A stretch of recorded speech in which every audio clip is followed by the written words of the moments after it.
We pray that during our deliberations this morning, you will give wisdom to our chair as he leads us in our deliberation this morning. As we come together this morning, we pray that you will lead us. And all of us, we come together in the prayer that you have taught us. Our Father, who art in heaven, hallowed be the name. And thy kingdom come, and thy will be done on earth as it is in heaven. Give us this day our daily bread, and forgive us our trespasses, as we forgive those who trespass against us. And lead us not from temptation, but deliver us from evil. For thine is the kingdom, power, and glory, forever and ever. Amen.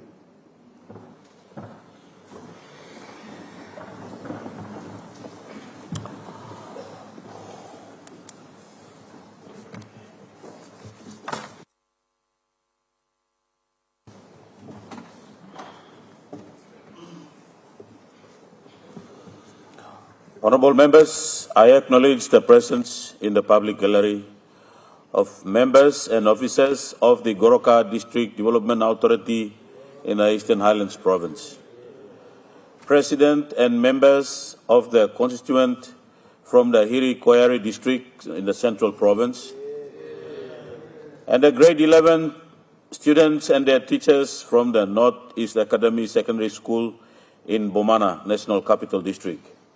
On behalf of the National Parliament, I extend a warm welcome to you all. Like any petitions?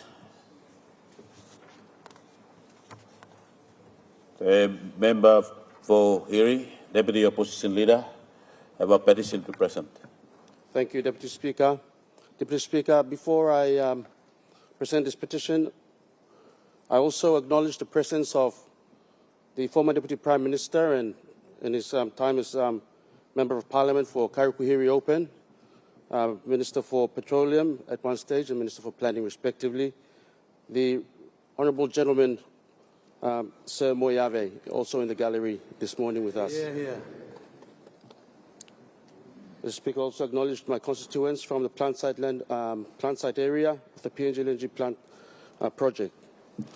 The Speaker, the Honourable Speaker and members of the National Parliament assembled today, this humble petition of the PNG LNG plant site landowners of Caution Bay, the people of Papa, Rarea, Boera and Porabada, Hiri Local Level Government, Hiri Koyari District, represented through the Laba Holdings Limited and Hiri Local Level Government, Special Purpose Authority, and of course their clan heads.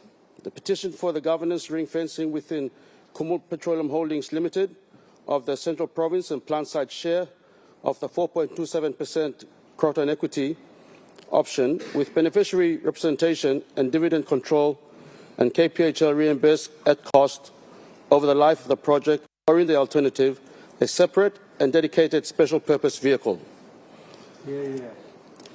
Speaker, the undersigned beneficiaries under the 2009 PNG LNG Project Umbrella Benefit Sharing Agreement, the Kokopo UBSA, and the 2009 License-Based Benefit Sharing Agreements, LBBSA, being the customary landowners of the PNG LNG plant site at Caution Bay, namely the people of the 4 plant site villages of Papa, Boera, Rarea and Porabada in the Hiri local government area of the Hiri Koyari District, together with the beneficiary communities of Central Province, respectfully submit this petition to the Honourable Members of Parliament to address a matter of grave public concern arising from National Executive Council Decision Number 64 of 2026, dated 8 April 2026. By way of brief background, Mr. Deputy Speaker, the entire downstream commercial heart of the PNG LNG project, the gas liquefaction plant, the LNG storage tanks, and the marine export terminal is situated on the customary land of the Hiri West plant site landowners in the Hiri Koyari District of Central Province. It is at this plant site that the commercial value of the gas is crystallized, made liquid, stored and loaded for export. Without this land, there is no plant, no liquefaction, no export terminal, and no LNG revenue. Hiri Koyari is widely recognized as the district that hosts the PNG LNG plant site and supplies water and power into Port Moresby. The plant site landowners are customary owners originally of the 4 Caution Bay villages, Papa, Buera, Rara, and Porabada. Within the Hiri local government area, they are organized through their village landowner companies held under the umbrella of Laba Holdings Limited, GR Plant Limited, and Hiri LLG SPA, representing the LLG. Their project equity and royalty entitlements in respect of the plant site held under the Petroleum Processing Facility License PPFL2 are administered through the landowner equity companies, GR PNG LNG Plant Limited. Under the UBSA, to which the independent state, the Central Provincial Government, and Hiri LLG and the project area landowners listed in Schedule 1 are all signatory parties. The state and the project impacted landowners and provincial governments agreed a total benefits package. A central element of that package is the equity option. Under Clause 6.1, Sub A, Roman numeral 2 of the UBSA, the beneficiary group is entitled to an estimated 4.22% project interest, now redetermined to 4.27%, by virtue of a commercial option over an undivided and fixed 25.75% shareholding in Croton, vis-à-vis Croton equity. These benefits were negotiated, agreed to in the spirit of the National Constitution of fairness, equity, inclusivity, and transparency, adopting the true spirit of the leadership style of the Prime Minister at the time, late Honourable Grand Chief Sir Michael Somare, and the inaugural Governor of Fort Hela Province, late the Honourable Gentleman Anderson Agiru. By NEC Decision 64 of 2026, Mr. Speaker, the Council reaffirmed the commitment under the Kokopo UBSA and LBSAs, approved the separation and transfer of 4.27% Croton equity from Kumul Petroleum into a new Croton equity option SPV, free of encumbrances, and directed 30 million kina in reimbursable seed capital, and endorsed an interim board structured and an interim chief executive officer for a 24-month period. We support the separation, in principle, into a beneficiary-owned vehicle. Our concern is with the composition of that vehicle and the place or absence of the plant site landowners and the central provincial government within it. Mr. Speaker, it is important to understand why cost, in inverted commas, arises at all. The Croton equity is not a free grant.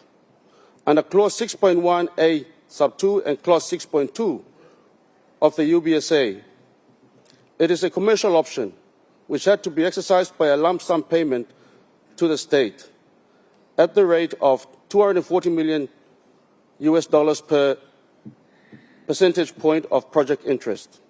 Because the beneficiary group could not fund that payment, KPHL was directed by the now rescinded NEC Decision number 239 of 2016 to provide vendor finance, and so came to hold the Croton equity on the beneficiary's behalf.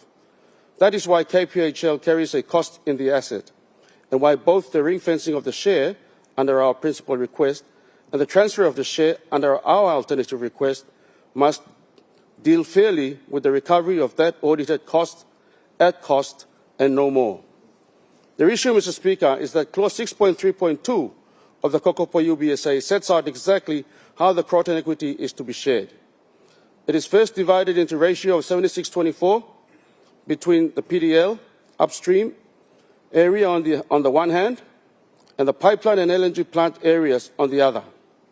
That's 76:24. Within the pipeline and LNG plant tranche, the 24% of the Croton equity, the agreed shares are as follows. Plant landowners, 11%. That is the landowners themselves. Pipeline landowners, 8%. Central Provincial Government, 2.5%. Gulf Provincial Government, 2.5%, equating to 24%. Two facts emerge plainly from the agreement itself, Mr. Speaker. First, the plant site landowners hold an 11% share of the entire Croton equity.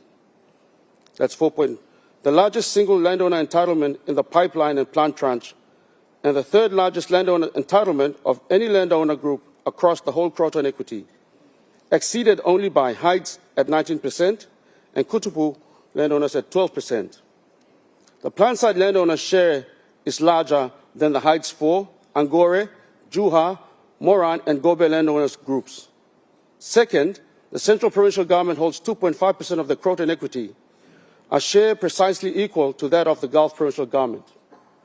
Yet, Mr. Speaker, the NEC decision number 64/2026 establishes a KEO-SPV interim board that, may I say, gives the plant site landowners no dedicated director, even though they're the largest single beneficiary in the pipeline and plant tranches folded, without a beneficiary elected seat into an independent director said to represent the pipeline project area across Gulf, Western and Central provinces. Two, gives the governor of Central Province no permanent ex officio seat. By contrast, Mr. Speaker, the Heights PDL landowners receive a dedicated director. The Southern Highlands receive both a dedicated director and a permanent ex officio governor's seat. Hela receives a permanent ex officio governor's seat, and the Gulf governors holds the standing ex officio seat.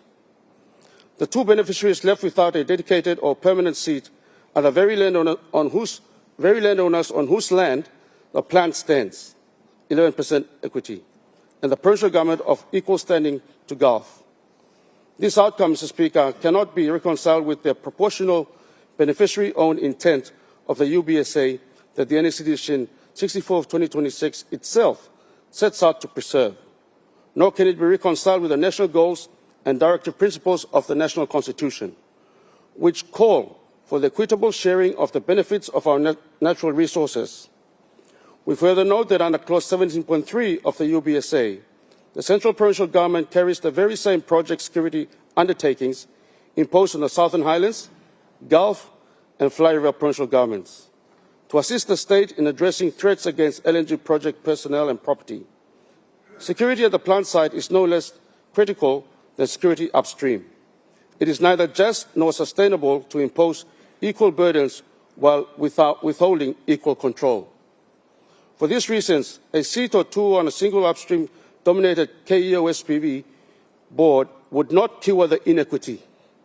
A combined 13.5% economic interest, the plant site landowners 11% and CPG 2.5%, governed by a board of which Hela, the Southern Highlands and upstream PDL areas hold the controlling majority, would leave the downstream beneficiaries permanently outvoted on every decision affecting their own equity. The beneficiaries therefore seek, as their principal request, the governance ring-fencing of their share within KPHL. The share remaining legally held by KPHL, but separately accounted for and governed through a mechanism in which the beneficiaries are represented and control the decisions affecting their share, including what their dividends are used to deliver.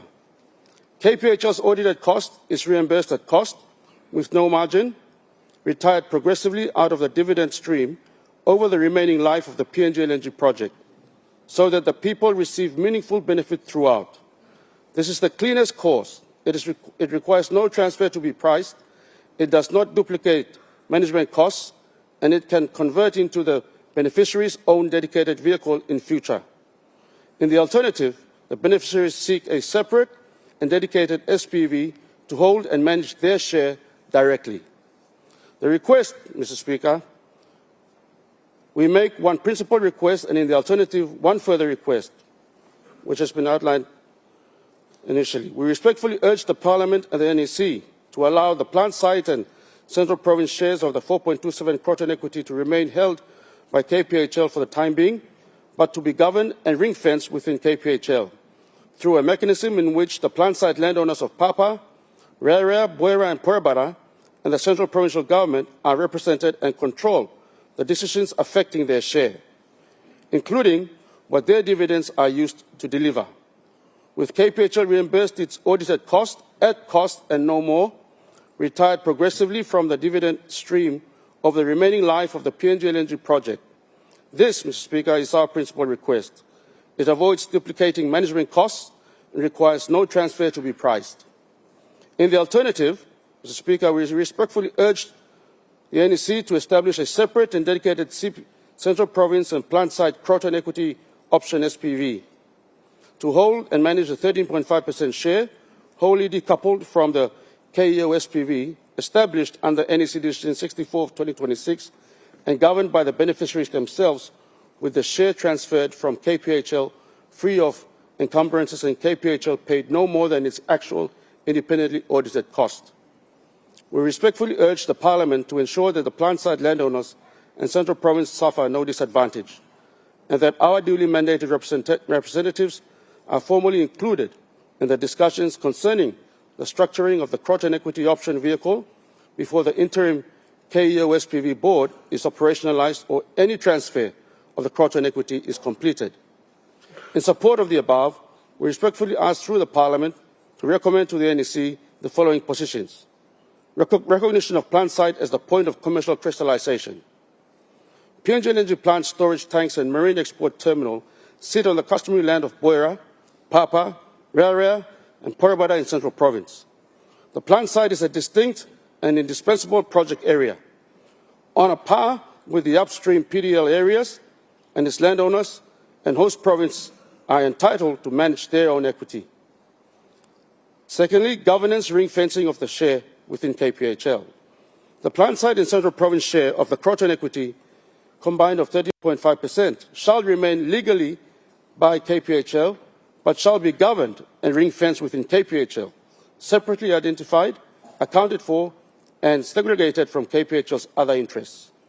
The ring-fence shall include a dedicated governance and oversight mechanism in which the plant site landowners of Papa, Rarea, Boira, and Porabada and CPG are represented, and through which they control and approve the decisions affecting their share. The beneficiaries shall determine the application of their share of the dividends, that is, what those dividends are used to deliver, community projects, distributions, savings, and investments, in accordance with their own priorities. Because legal title does not move, there is no transfer to be priced. The only sum to be agreed is the financed amount, KPHL's actual independently audited cost of the shares, the attributable Croton equity option exercise price funded under the former vendor finance arrangements plus carrying cost, to be fixed by the independent audit. The finance amount shall be reimbursed to KPHL at cost with no margin of profit and shall be retired progressively out of the dividend stream over the remaining life of the PNG Energy project, applied in the following order. The waterfall, I will call it. First, KPHL's reasonable capped and audited management fees are deducted. Second, the agreed amortized installments in reduction of the financed amount. Third, the balance of the plant site and Central Province beneficiaries as current cash in each period. And fourth, upon full retirement of the financed amount, the whole of the distribution to the beneficiaries. The financed amount shall be non-recourse, repayable solely out of the distributions of the ring-fenced share, so that the beneficiaries bear no personal shortfall. The cost of funds shall not exceed KPHL's actual cost of funds, and no other KPHL liabilities, encumbrances, or cross-collateralization may attach to the share.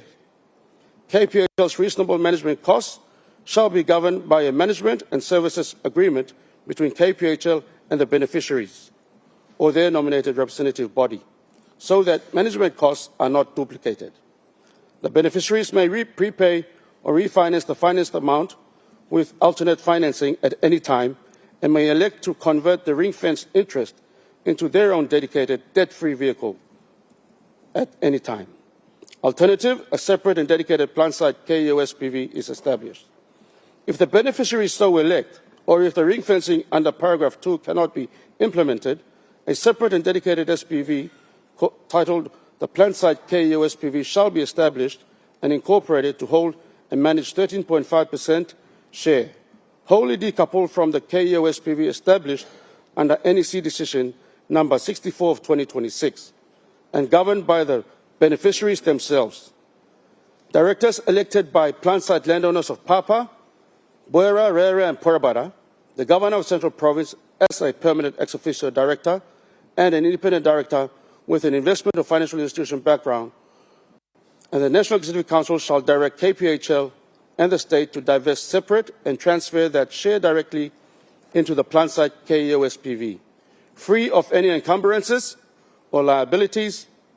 KPHL shall be paid no more than its actual independently audited cost and no margin or uplift, and any financing shortfall shall be borne by the state not the beneficiaries. Pipeline landowners ordinarily resident in Central Province or around the Gulf may, at their own election, have their share of the Croton equity managed through the same structure if they so wish. Proportionate seed capital audit and protections.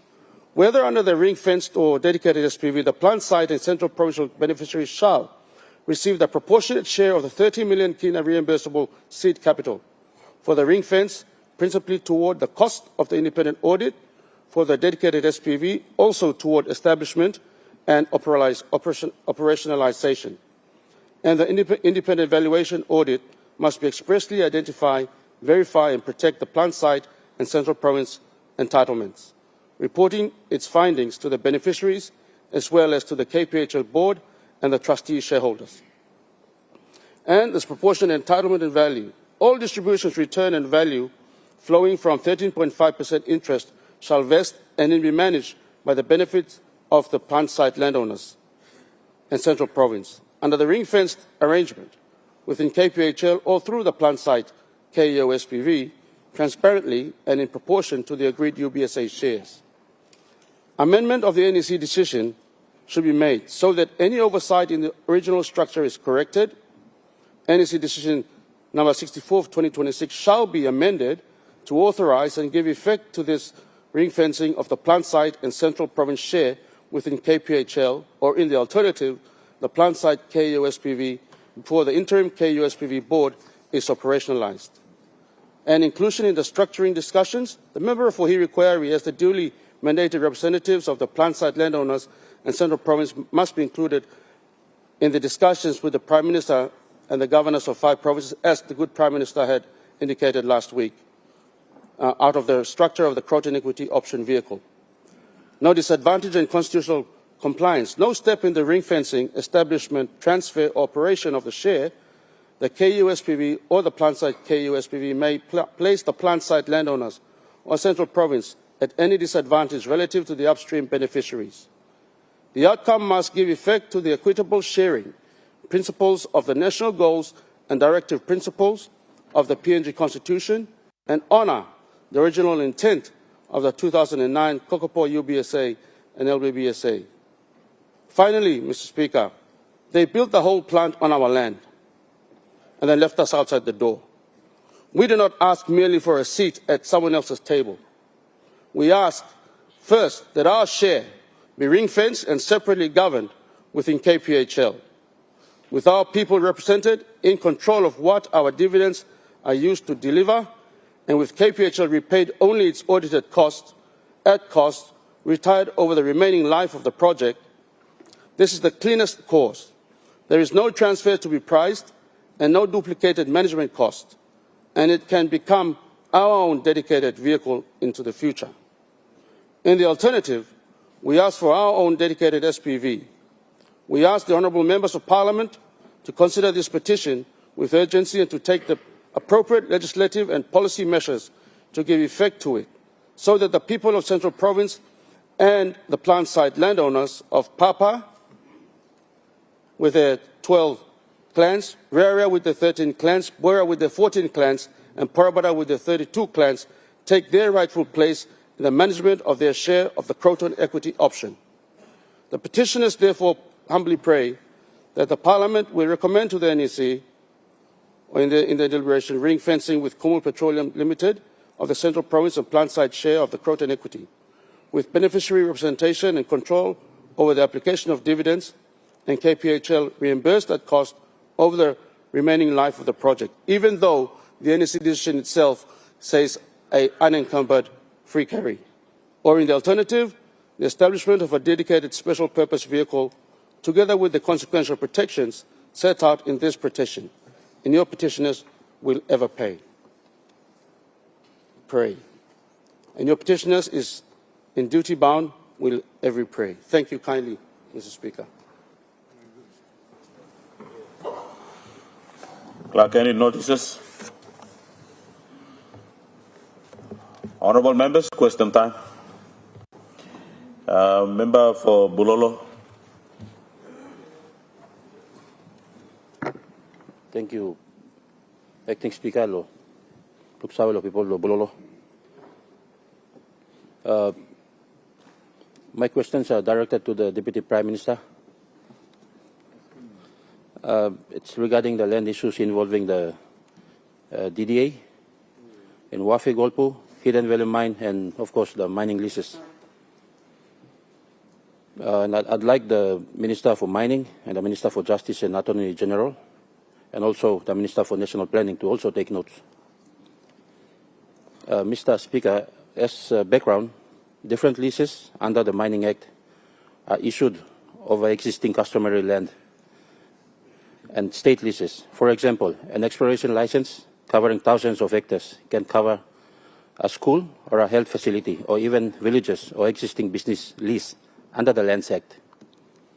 Further, the District Development Authority or DDA, that is service delivery mechanism, are excluded from the Community Development Agreement or Memorandum of Understanding, a Memorandum of Agreement that includes national government or provincial government, local government, and also the landowner associations. My questions are, Mr. Speaker, number one, I have raised this question to the Prime Minister, to the Minister for Justice and Attorney General, the Minister for Mining, and more recently with the Prime Minister. When do we actually see changes to the Lands Act or other legislation relating to the property ownership? Number two, when the Department of National Planning and other agencies do not implement the MOA on Hidden Valley Mine, it is not the ministers or the governor or the LLG presidents and landowner associations that get the blame. The local member and the DDA is attacked for the non-maintenance of the Wau-Bulolo National Highway, no electricity and roads in Watut LLG. And when will the DDA be signatories to the mining agreement and other agreements related to the land use and development in Papua New Guinea? Mr. Speaker, the negotiations and position papers for Hidden Valley was submitted in March 2025 and Wafi Golpu in October 2023. Number three question, when will the Department of Lands and Physical Planning organize and carry out a walk around the land as prescribed by the Land Dispute Settlement Act to confirm the boundaries of the tribal groups and clans owning land in Special Mining List or SML 10 or Wafi Golpu Mine? Number four, when will the department carry out a land investigation in the Special Mining List 10 area and in wards 1 to 6 in Muming LLG to determine the individual and clan owners? And finally, Mr. Speaker, when will land investigation be done along the project footprints of SML 10 in Muming LLG, Wampar LLG, and also in Ley and Ahi LLG to determine the individual and clan owners? Thank you. The Honourable Minister for Lands, Deputy Prime Minister. Thank you, Mr. Deputy Speaker. I'd like to acknowledge the good member for Bulolo for his relevant questions regarding land ownership associated with the mines, not just the operating mines of Hidden Valley, but the proposed mines for Wafi Golpu and also alluvial mines in his district. That is a serious question, and to give it the answer it needs, if I can ask a good member to give me a detailed written letter to myself so I can answer it properly and professionally in an upcoming session of Parliament so that the people of Bulolo, Morobe and Papua New Guinea can have a proper answer for those series of questions. Thank you, Mr. Speaker. The Honourable Member for North East. Thank you, Deputy Speaker. I want to ask a question without notice to the Prime Minister in regard to preparation for 2027 national election. I guess there's a committee, special parliamentary committee on 2022 national election led by Governor for East Civic, Alan Bed. And they presented the report on the amendment for the election to come, which is 2027. I think we got 11 months, and time is getting narrow now. So it's about eligibility of the candidates, and two, the qualification of the candidates, the nomination fee from 1,000 to 5,000 or 10,000, and then number three, most importantly, the petitioners. The petitioners. I think there's some amendment done on that one because I've been into a seat for 22 national election. I got 76 candidates challenging me in this electorate and 3 petitioners, National Court, Supreme Court, and 1 slip rule. And I don't want to go into the same thing again, so I think the best way that the amendment was already on the floor, they presented the floor of Parliament, the recommendations, and all those 3 or 4 recommendations are in there. So I want to ask the Prime Minister, when is this going to be implemented as a law that we can, going forward in 2027 national election? Number 1, eligibility. Anybody can send grade 1, grade 2, or anybody, or grade 10. Nomination fee, 1,000. Go up to 10 or 5,000. Now, it's a democracy. We cannot deny somebody right to stand, but there must be a law guided. Number 3, the petitioners. If they want to petition, everybody got right, they can petition. But the security bond from 5,000, we can increase it up to 100,000 or 200,000 because, see, the cost of lawyers, it's very expensive. And my 3 petitioners, I pay close to 1 million kina. So I don't want to go into the same seat again in 2027. So my question is to the Prime Minister is that the bipartisan committee already tabled this one. So when are we going to apply it and implement it in 2027? Thank you, Deputy Speaker.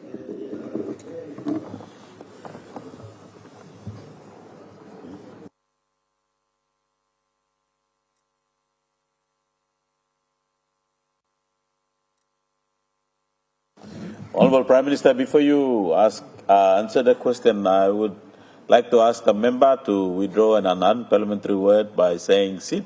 Can you withdraw that from your statement on the question? Deputy Speaker, with my whole hearted, I withdraw that one on the floor of Parliament. Thank you, member, for notice. With all hearted from the chair, accepted your apology. The Honourable Prime Minister. All right, thank you, Deputy Speaker. I want to appreciate your leadership once again. And before I answer the question, I want to acknowledge those who are in the public galleries, our students, our people, our leaders from Goroka, Semoy, all our tourists from Papa, Lelea, Borea, and Porebada. We do acknowledge the important role you play in the hosting the plant site that our PNG LNG product is shipped out of. You'll be a very important player in the LNG industry going forever into the future. And I acknowledge the petition by the voice of Hiri Query. We'll certainly look into the petition and find a solution that is good for all our people, so all rights are preserved on the table. We also acknowledge Sir Michael. I was a young fellow in 1995 when we protested that our gas at the time, we had British Petroleum and Chevron Texaco wanting to send the PNG LNG down to Gladstone in Australia. Myself, rallying behind Governor Agiru, we said no to export of gas to Australia. And those bettered the move towards having our gas refined in our country and processed elsewhere. I want to acknowledge the wisdom of Sir Michael Somare, a true nationalist. It is closer from Heights to Wewak or the northwest area. He could have allowed it to go north, but he allowed it to come south. So we thank Sir Michael Somare for picking the current location, a great reflection that national leaders must think about all sides of our country. So I do acknowledge the work that's gone before us, and say Moi for your own strong work as the Minister of Petroleum back then. And I thank all people of Motu Koita who play an important role in giving land of our city, as well as the surrounding areas that continue to host us in water and power, and now with the PNG LNG. And so the member's petition is in order. We'll certainly look upon it in the not too distant future. Talk about the question that member for Mosby Northeast asked. Mr. Deputy Speaker, Section 50 of our Constitution avails the right to contest to anyone without discrimination. So I don't think it will be in the spirit of our Constitution to curtail right of contest. That right of contest remains the candidate's right. But more importantly also, as anyone can contest, but the voters have a greater right to decide on who to vote into office or not. Two sides of the same coin. Right to contest and right to vote all emanate from Section 50 of our nation's Constitution. So I don't think the Constitution spirit allows for us to pass subsidiary laws that curtail anyone and everyone to contest. Although it's a qualified right, the Leadership Code allows for those qualifications. If you're criminally indicted or charged, you may not contest. You're under a certain age, I think it's above 18 if I'm not wrong, then you are able to contest. So those qualifications are already built in, but the overall ambit of our Constitution that allows for exercise of Section 50 by potential candidates or candidates is maintained. And, but certainly it's something this government right now is not looking into it to curtail rights of candidates to contest. But as we mature into the future, the next parliament can certainly look into some of those qualifications if need be. On the issue of petitioners, I know one member of parliament here who's 100% liquidated a petitioner. I know one member of parliament here who's 100% liquidated a petitioner. And so that option is available for those who are successfully defeated an election petition. Go back to court and get through the taxation process. And if the petitioner is not able to then pay your cost, then you could work on the liquidation process. And that option is always available. I think the law is sufficient in that space. And I ask those who have been successfully diffused the election petition, seek free consultation through that member of parliament. And on the side, I could pass his name to you, Honorable Member for Mosby Northeast, and he could be your free advisor in this space. Thank you, Mr. Speaker.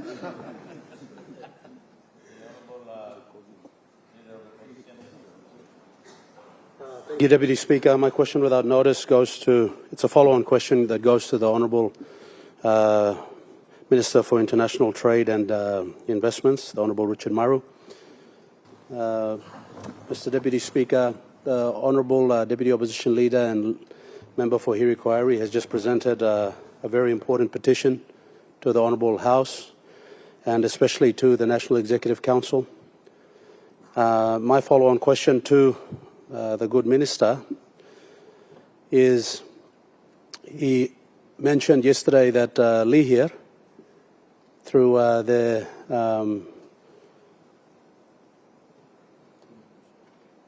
Mineral Resources Lihir Limited, have successfully managed a landowner equity in Lihir, and it's on record and it's been very successful. Part of the petition, Mr. Deputy Speaker, that the Deputy Opposition Leader has presented is for the government to immediately make an undertaking that the people of Central Province will have their own special purpose vehicle to manage landowner equity for plant site landowners, which from the petition is quite sizable and significant.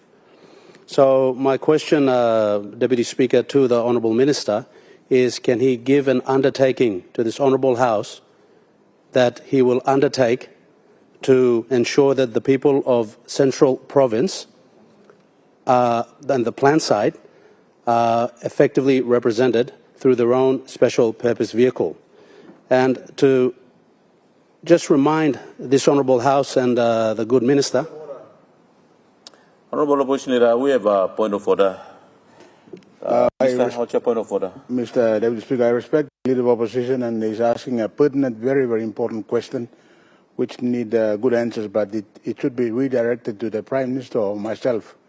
The Prime Minister is responsible for MRDC, so he can give an answer. This matter is an internal matter.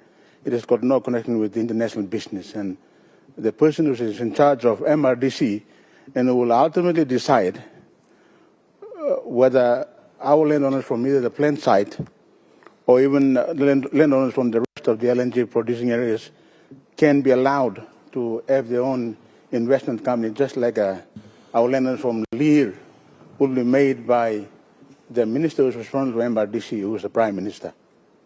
So in my view, with respect, the wrong minister is being questioned, and I would rather ask our Leader of Opposition to redirect this question to the man who is responsible for MRDC, which is the Prime Minister. Thank you. Honourable Minister, your point of order is in order, but as I've alluded earlier at many times that the members of Parliament, at his own discretion of who the minister they like to ask the question to. So if we ask the question and the minister that he raised the question to feels that he cannot respond, he can make that known to the Parliament, and then it can be raised. Opposition Leader, since then the Minister have raised the point of order, and I've ruled his point of order in order on some important parts that the question can be raised to those Minister relevant. It's on to you. If you wish to still direct the question to the Minister, I will allow you to have that. So I'll. Thank you, Deputy Speaker. It's within his purview to control the capital markets, and that's the minister responsible, so I'm asking him. Go ahead, Honourable. So thank you, Deputy Speaker, for the ruling. Just back to my question, can the minister give an undertaking to look at the petition and for the plant side landowners to ensure that they have their own separate special purpose vehicle to manage their funds? And I just remind the Minister of the second tenet of the preamble of the Constitution, equality and participation, Mr. Speaker, where it is incumbent on the government to give every opportunity for citizens to participate in development and benefit from that participation. So that should provide the context in which we expect a response from the good minister. Thank you, Deputy Speaker. Minister for Internal Trade and Investment.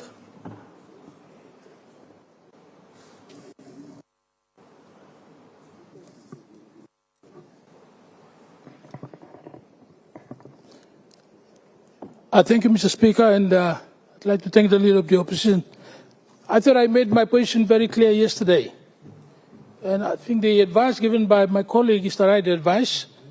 This is a matter for the Minister responsible for MRDC. I am not. So I'm not going to answer that question. The right advice has been given, and I cannot give that undertaking. Thank you, Mr. Speaker. Honourable Opposition Leader, what's your point of order? Well, if he's going to not respond to the question, Mr. Speaker, I seek leave of the chair to allow the Minister for State Enterprise to respond to the question. Opposition Leader, I think the Minister have ruled on a point of order, and I've given you an opportunity to redirect your question if you think the point raised by the Minister. And since then, the Minister have already raised the question. I'll reserve your question to the next day of question time, and you can direct your question to the Prime Minister. Member for Abao. Thank you, Deputy Speaker. My question without notice is directed to the Minister for Health.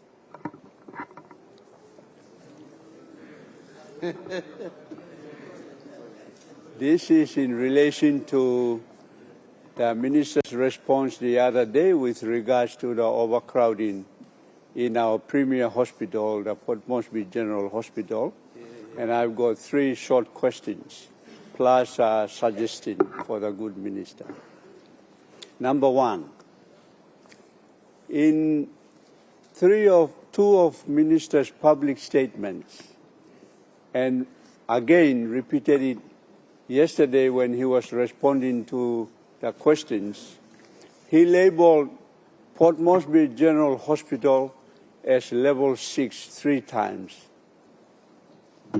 And it's on Hansard. I want to ask a question. Has the minister relabeled Port Moresby General Hospital to a regional referral hospital, which is the current definition of level 6 hospitals? And therefore, he is confusing himself and the entire health ministry. So he is thinking that all regional, southern region patients should be referred to the Port Moresby General Hospital. Can the minister advise the country, has he changed the categorization of the nation's referral hospital, which is level 7, and that is Port Moresby General Hospital? Number 1. Number 2,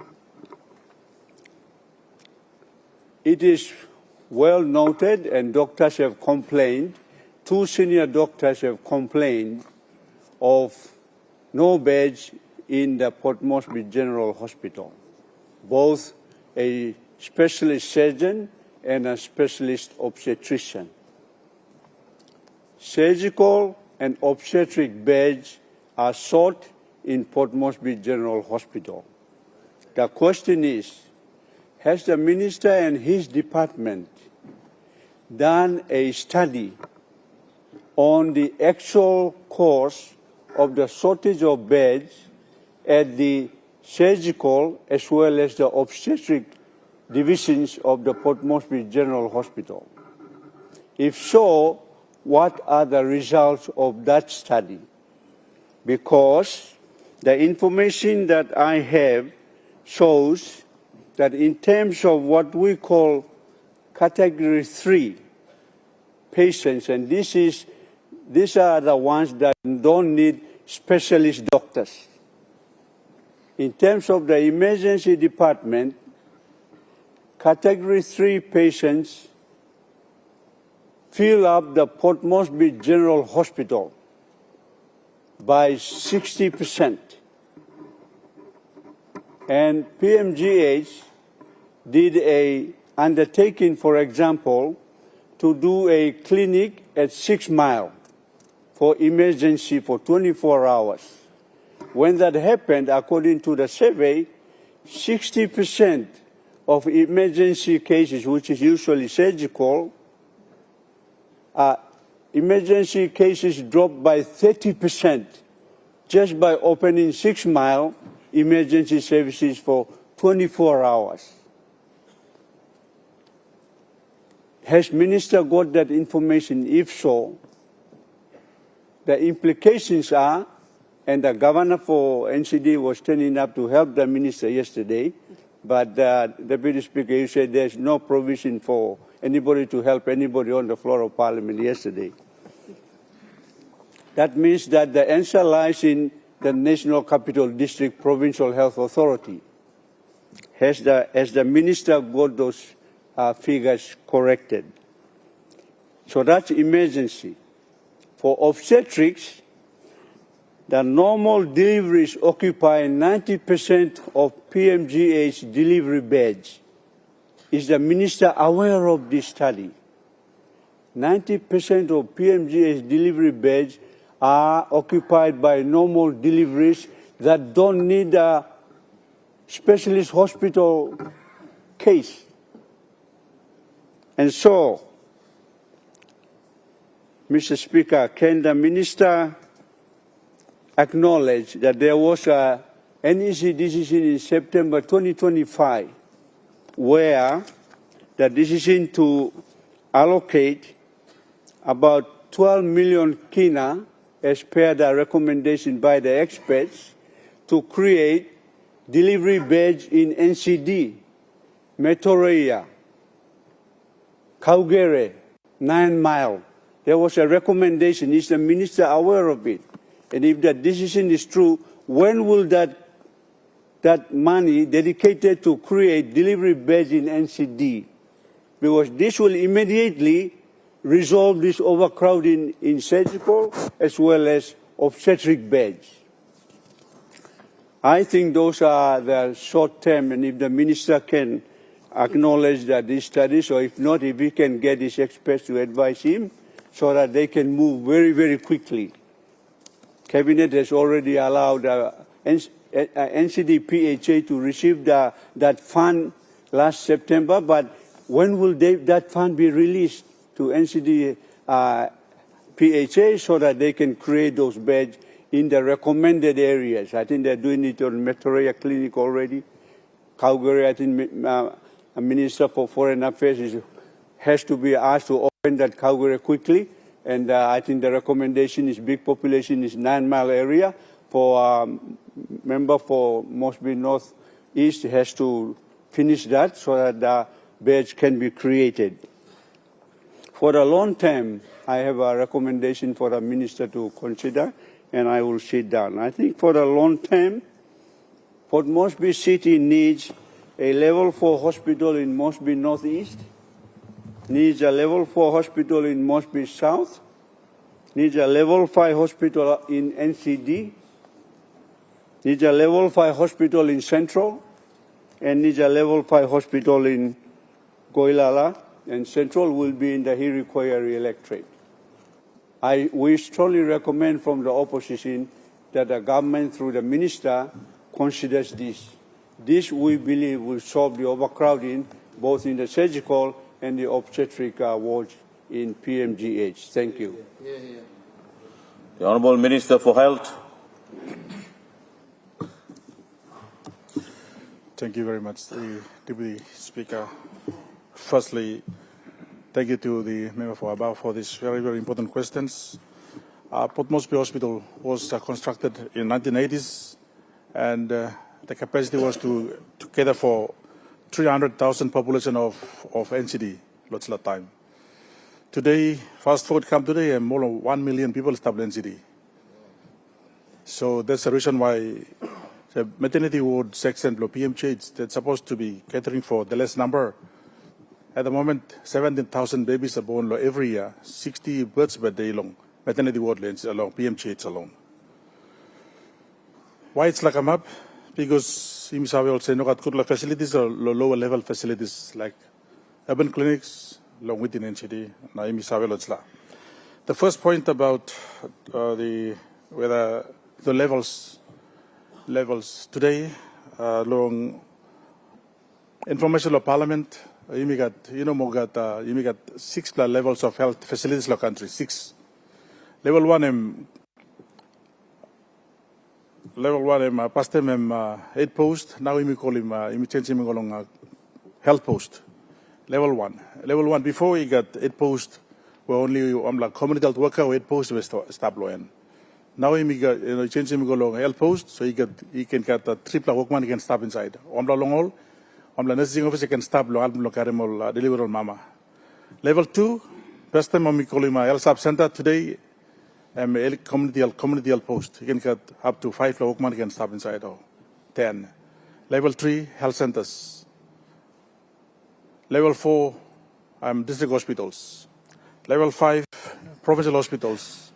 Level 6 now PMGH, National Referral Hospital.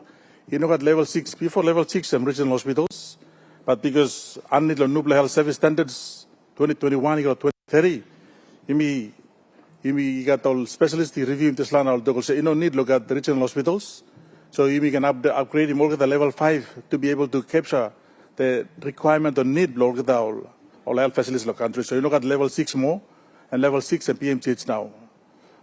Level 6 before regional hospitals, no got more now, and level 6 and PMGH stop line. First, something like stress him. I need a Nubla National Health Service Standards there's only 6 levels. There's level 6 national referral, super specialist hospital and PMGH.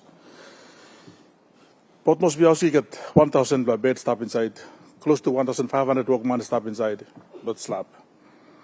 You be fully aware, lo Nubla Health Infrastructure Plan that during my presentation to Parliament this last session, I did present to Parliament the National Health Infrastructure Plan 2025 to 2035, and we reflect him to the different levels. Now, the line we have one canal facility by staff one local level government blow you, one district blow you, level 5 provincial hospitals, and level 6 staff on time. So under the health plan too, that's what we're doing at the moment. Now the point most of the emergency cases will come to PMGH today, overcrowding where you look him is stop or line planting is stop the floor. Planting low and more suppose administrate him good all health facilities, lower health facilities by you don't need the planting is aligned by gona overcrowd the PMGH. PMGH at the moment you talk at level 6. They are now supposed to be looking at high level of healthcare in the country. Last year, Imisav also successfully delivered kidney transplant last year. Our delivery more of 200 cases, only assisted more of 200 cases long. Before line blowing got heart problem, only the procedure angiogram for the first time. Where before one line you can raise him up to 100,000 kina logolo overseas lo relieve him clog arteries belong all heart. Today, that can be done at PMGH for the first time. Something where you need to allow PMGH to concentrate on high-level healthcare now, the specialized healthcare. You don't need to go to overcrowding or emergency department kind of same. So that's where we are heading at the moment. We are improving the lower level of healthcare facilities. I want to make it very clear. Sapuga said something about what we're doing lower level. Health facilities lo yimi the NEC making decision last year long committee on 12 million kina lo improving delivery beds 6 Mile is undergoing renovation Gerayu undergoing renovation Metro clinic is completed. You got 2 delivery beds stable long up more than mothers are now delivering for the first time outside of PMGH. All mothers are now oligar and baby lo up na lo Kaugere lo Kwikila by open up this year. I want to thank Minister Tachengo, Minister of Foreign Affairs, working together with the NCD to make sure that we deliver the hospital this year. So these are things that are happening at the lower level of health facilities so we can relieve the congestion and the press at PMGH. I'd like to say that we are doing Agivaru at Agivaru is the district, Kariku. There's a facility that I'm opening this year as well, level 3. That we make him longer by relieving all pressure lo PMGH too. Also, we talk last time, we straight him can quickly for the first time, or mama can carry baby lo up, now doctor staff lo up, Central Province, me talk thank you, Minister of Finance, all straight him Malalawa, is on tender at the moment, and we improve him again Kerema. So when we do this, look at the segment go big again. Also, no need to go specialized services, you need to free my PMC, that's that what today we make him lawyer. So that he can go down the street all low health facilities. So we are fully aware of what's happening. As a Puga, thank you for asking the question. As Central Province, we're working together with the NCD PHA, Gulf PHA. All of us are working in partnership to make sure that they relieve PMGH and allow them to focus on a high level, like cardiac, like cancer. Government committed 200 million here fixing cancer facility. For the first time this year, our aim is not to allow or refer anybody who's got cancer go overseas anymore. And government committed 200 million kina, lots of facility. If we complete this particular facility, it's a huge commendation to the government, and we're addressing all these things.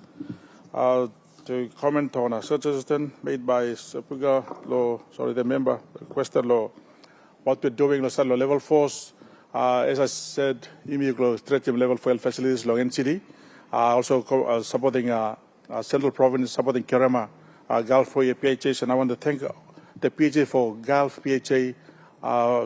The chairman there and the CEO have done very, very well. We've been to Central PHA. I'd like to seek the support along respective members of parliament, especially the Central Province. Work on them, PHAs, support them, also what's happening. They're doing a lot of good works. I've been to Migolo Tapini, Tapini up in the quick Koilala, Migbin Koilala Pinis, now looking all facilities along up. I've been to many of our places in the country. I know exactly what I'm talking about, and I believe we are addressing some of these things. Thank you, Mr. Deputy Speaker. Governor for Western.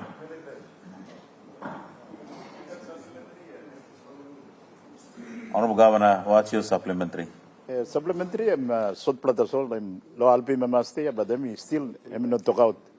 So me like ask him Minister Blow Health also when I'm plan blow level 5 belong NCD, na level 5 belong Central Province, na level 5 I think also from Gulf Province. Because problem of Pomgen, apart from Olgada and Kadim, this hospital saved the 2 provinces plus our capital city. So it's already overwhelmed stretch.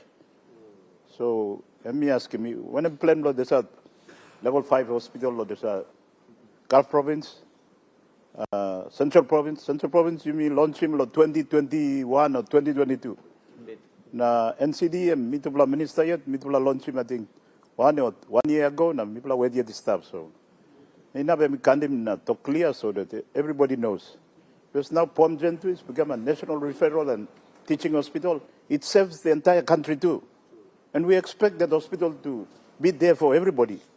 You may know, provide him, clear pathway to relieve the burden in Port Moresby General Hospital. Help him, me platoon PHA below NCD. Honorable Minister for Health. Thank you, Deputy Speaker, and thank the Governor for NCD for this important question, level 5 NCD. Level 5 law NCD, National Health Plan covering level 5 law NCD, Central Province, Gulf Province to one time. And first, talking about level 5 is big facility. We're fully aware of the need to actually fast track this particular infrastructure. But me like ask him also, there's issues with land that we need to really sort out properly. Speaker, Mr. Deputy Speaker, me like talk today also, our bureaucracy. Bureaucrats blow email side blow treasury, land blow email works, department of like my own department. We need to really work fast on some of these things. Some of the time me talk law move fast sit down area making all meeting fast track. Many of our bureaucracies are very, very slow. They are very slow in moving things. We can talk and ask them to have meetings, and we need to really force them to have meetings. There are people who are willing to support us in things fast, but me appeal also bureaucrats blame me. I want to thank the Prime Minister now. There's a coordinating team at his department to make sure that we move things fast through the Chief Secretary calling the heads. It's just quite difficult to actually get the bureaucrats coming together to hold meetings and move things fast. That's what I'm seeing at the moment. It's actually frustrating to Mr. Deputy Speaker. Level 5, actually, there's a lot of meetings going on, and we need to move things a bit faster. Central Province, long NCD. Central Province to one kind. There's all of these things. Our Department of Health is working with the team now. He may establish more respective working committees, work on them all team. But then there must be like ongoing meetings every week so that we are fully aware of what's happening. We like talk about them. That was something. So to start NCD, the design is, we actually delayed in this clinical service plan for some time. Maybe complete now. The design is in place now. The land is secured now. It's now the finance to actually establish the kind of source of funding that must come through so that we can fast track some of these things. For Central Province, on one kind, the design is in place.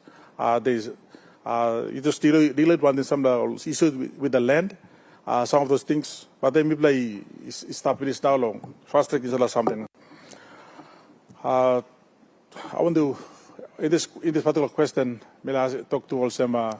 I want to say today that we need to review the procurement process law, or side law health. Medical supplies that come through the normal procurement process laws that take him close to 6 months or 1 year to make a decision. In terms of critical health infrastructure, that decision must be made very quickly. Everything else is going through the same line of procurement arrangements that we can actually wait for months and months. Me appeal also, this is some of the time we can reassess, review how we procure the procurement process law, health sector, fast-tracking medical supplies procurement, health infrastructure procurement to do or follow another different lane so we can fast-track particular things. Thank you, Deputy Speaker. Honourable members, we have another supplementary. Governor for Central. Thank you, Deputy Speaker. I want to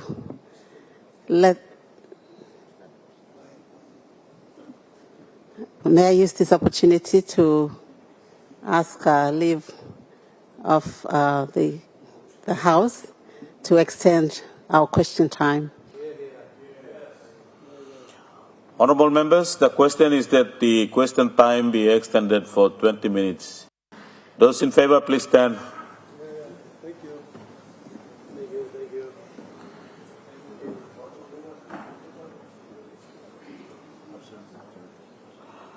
Thank you, honourable members. We have the absolute majority. The question time now is extended for 20 minutes. Governor for Central, you may ask your question. Supplementary question. Thank you. So my supplementary question, remarks and question to the Minister for Health is that in the years that I've been in office as the Governor of Central Province, there's only one time that I signed during the time that Dr. Lino was Minister for Health for an amount of 15 million to be dispersed to the CPHS, Central Province Health Authority. All the other years that the appropriation has been given for Central Health Authority, none of those fundings were made available to the PHA. And so it's very easy to stand here and say money is going, but it is on paper, but it's not getting down to where it's not translating into cash in the accounts, operational accounts of these PHAs. And Central PHA is one of those PHAs. So you can stand here and say Central Province this and that, but money is not going down. So please get your facts right, do your work, know the details before you stand here and talk.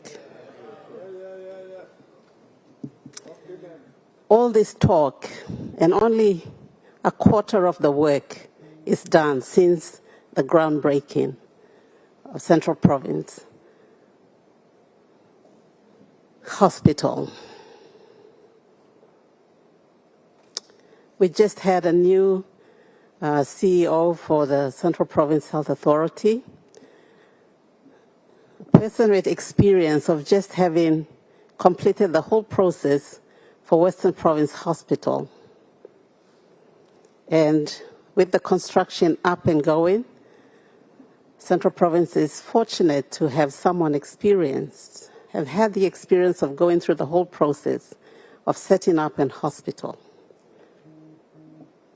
And yet, we do not have money for him to continue to do what we all come here and talk about. With no substance, no money, no work. It's as simple as that. Honourable Governor, I'm sorry to interrupt you. So my question is,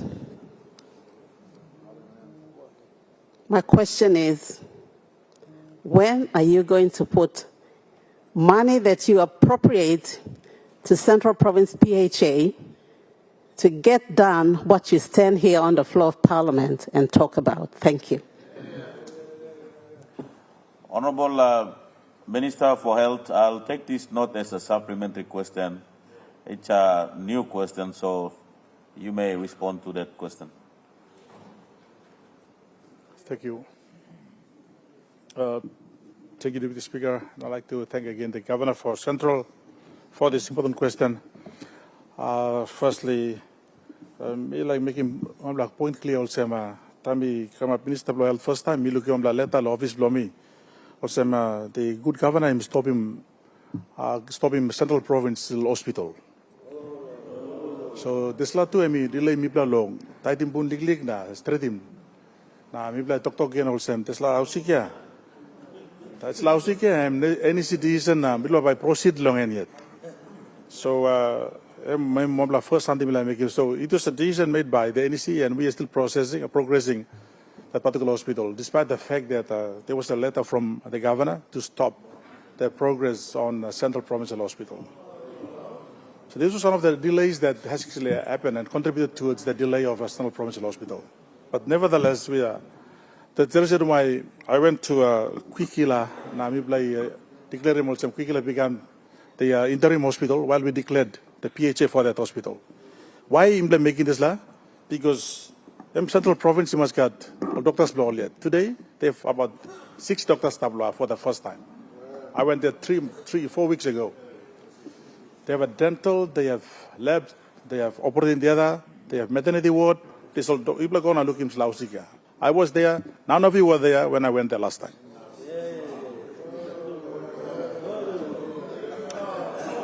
Honourable Minister, we have a point of order. Order. We have a point of order. Member for Abao. Thank you. Deputy Speaker, the governor's question was very, very straightforward. There was 50 million allocated, but that fund never went there. And so the question is, if the minister through the budget process, has he secured funds for the Central Province?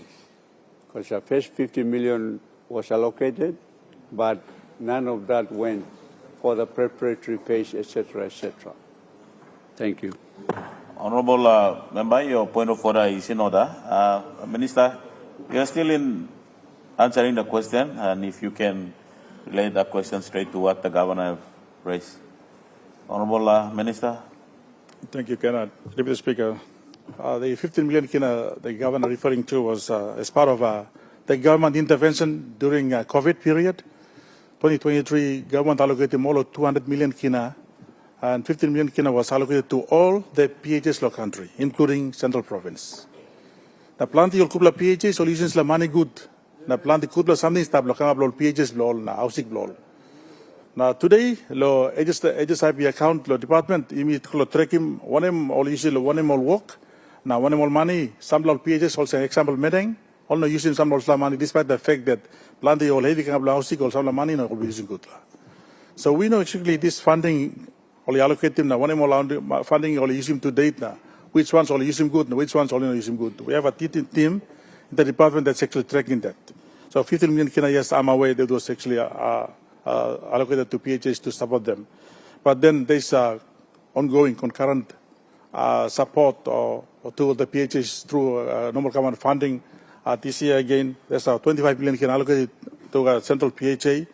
Low support starting work along Central PHA, Central Provincial Hospital, including Kimbe Hospital that team like by starting this year. Mende Hospital, there's 25 million can allocate this year. Starting will work along first stage look at the hospitals. So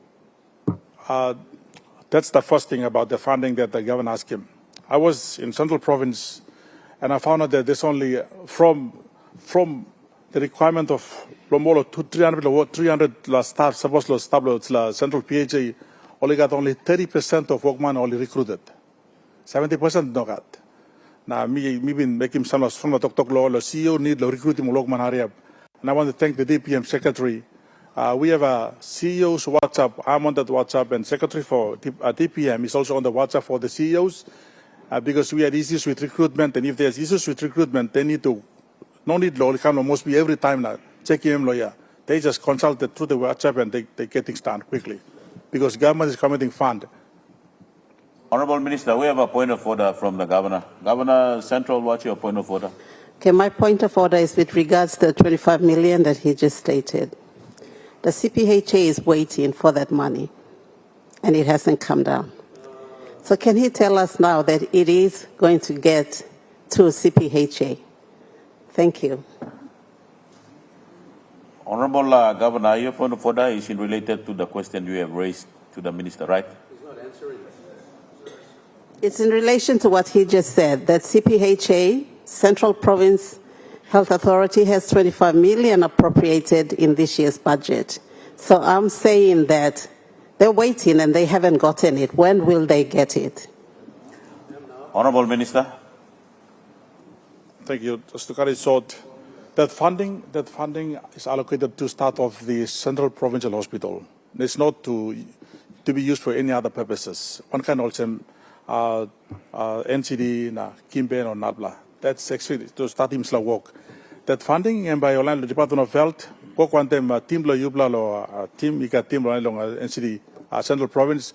It's still to do with the starting of the full design, and all of those things must be done properly. So that funding, team lo Orlando Central PHA must work on them team lo Department of Health to actually start him work long at Central PHA. I mean no blongs, put him go long, become operational funds same no got. He got separate funding, operational funds, separate long personal emoluments. There's the money and study work law, housing, design, study work law design. Honorable Minister, we have another point of order.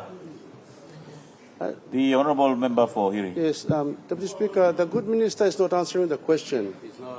The question raised, the supplementary raised by the member for Abao was in relation to 50 million kina that was appropriated in the 2025 budget and whether that money was released. He didn't answer the question. That, according to the records, only 17% of that money was released. That money was earmarked, as he says, for the establishment of the preparatory work for the Central Province Hospital. The governor has also asked the question about the appropriation of 25 million kina for 2026. He's again avoiding the answer. Question is, when is that money going to be released? Because it has still not been released to this date. Simple. Is he making any constructive effort, real effort to the Treasury and Finance Department to have this money released ASAP? He's misleading the people of Central Province and Papua New Guinea. Honourable Deputy Opposition Leader, I understand that the Minister is still in response to the question. I cannot allow it to be debated as a point of order. So, Honourable Minister, if you can get to that, then beyond, we have 12 minutes left for. Sorry for tricking on. The amount that's allocated and starting Moklong Nupla Central Provincial Hospital.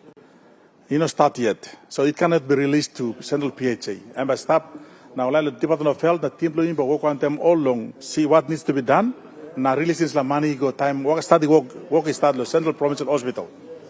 You know, blow releasing nothing. Time work start the Central Provincial Hospital, but work start. Thank you, Mr. Speaker.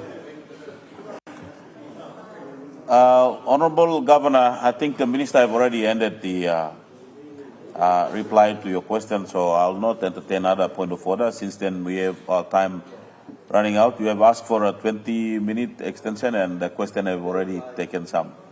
So Honourable Governor for Western Highlands. Thank you, Mr. Deputy Speaker.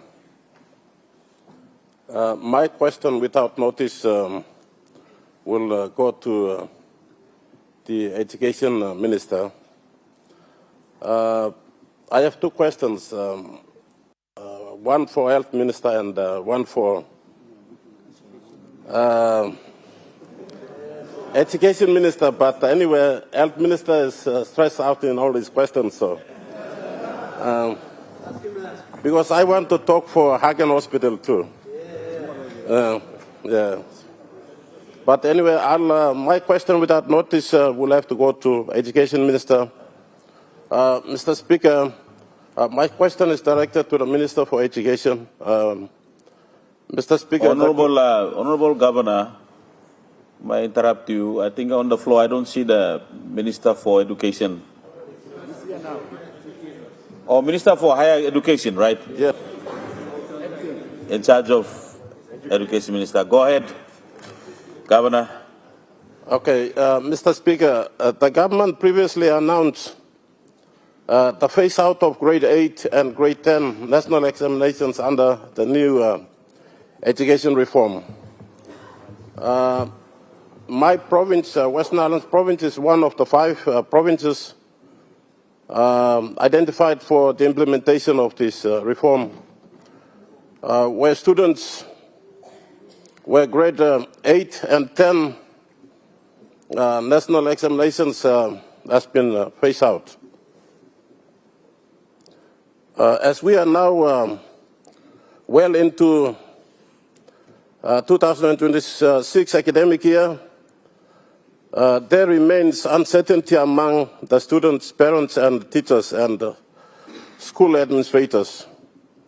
Can the Minister confirm to Parliament whether grade 8 and 10 students in the 5 pilot provinces, including my province, Western Islands, will sit for national examinations this year or not? Further, if the examinations are to proceed, specify directives have been issued to schools and provincial education authorities or not yet? Thank you. The Honourable Minister for Education. Thank you, Deputy Speaker, and thank you, good Governor of Western Highlands, for that good question. I can't give you the answer from the top of my head, and so I'll check and come back to you tomorrow. Thank you. The Honourable Member for Middle Fly. Thank you, Deputy Speaker. Lo giving the opportunity lo middle fly again. Question blomi wantanoga tok save emigolo. The good Minister for National Planning. This is in relation to the seat of government funding for the 7 new districts. This year is 2026. Now next year I'm 2027 now. Now this last 7 new district. Planti blomibla no wokim headquarter blomibla yet. We are new districts. Na mibla no wokim office yet. Mibla no wokim house blow. All public servants blomibla. Na planti blomibla operate lo nabla town. Or lo nabla place. So question blomi Kamosem. Lo 2024 I've been got appropriation lo 5 million for the 7 new districts as a seat of government. Sambla district kisim mibla sambla no kisim. So question and Minister, one time you think by you releasing more disla funds come lo mibla sambla district we mibla no kisim. Suppose mibla no kisim disla mibla no na woki disla work lo. Set him up at Kotalbo district now. The priority, this la funding and very priority. Maskat office, lo man, lo siran, na walk him walk. Na maskat house, lo public servants, lo sleep, na walk him walk, lo saving more people. Without that, all public servants hang up, lo side, lo hotel, or lo renting, or office, lo nabla up. And that is not good. You may create him district or build him district. And it's the responsibility of the government again to support the new districts. Lo set him up or headquarters na as government na service centers floor this la or Nubla district. So Minister me like him, you lo talk this la house. One time by you releasing more this la funds, come lo 7 plan Nubla district. Thank you. Minister of National Planning. Thank you, Mr. Speaker. Thank you, Member, for that very important question. I think all the... Where is it? Okay. Thank you. Thank you for that question. I'm sure all the other members of new districts also want an answer to that question. I don't have the details at the moment as to which districts have been, new districts have been paid and which have not been paid. But I will check with the office on that information and I will come back to you. So can I ask the Minister, Member, to put that on question notice, so that I will provide the answer to you tomorrow. Thank you.